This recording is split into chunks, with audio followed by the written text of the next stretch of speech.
ये सरकार पाखे फंड्स अभाव नहीं। विगत दिन में ब्लॉक रे जति फंड्स आसुथिला मु एबे देखुची 2 वर्ष भितरे बहुत मात्रा रे फंड्स आसु जो बीजेपी गोटे योजना रे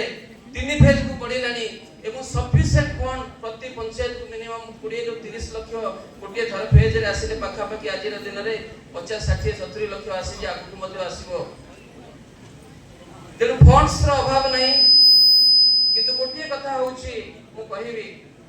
कारण सरकार कर सब डेवलपमेंट कथा कहिले ता सहित मध्य कोन कोन लाकुना होची से कथा भी मध्य हमको विश्लेषण करले सरकार बहुत आगु भी मध्य जाई परिबो। मोर कहबा कथा जते फंड्स आसु हीराकुद रे जते पानी आसिले भी मध्य जदी प्रॉपर वे रे न जीवो प्रॉपर कैनाल रे न जीवो ताहाले से खेत रे पानी पहुंची परिबो नै। मु कहबा कथा होची कोन आज रो दिन रे ए सरकार जते फंड्स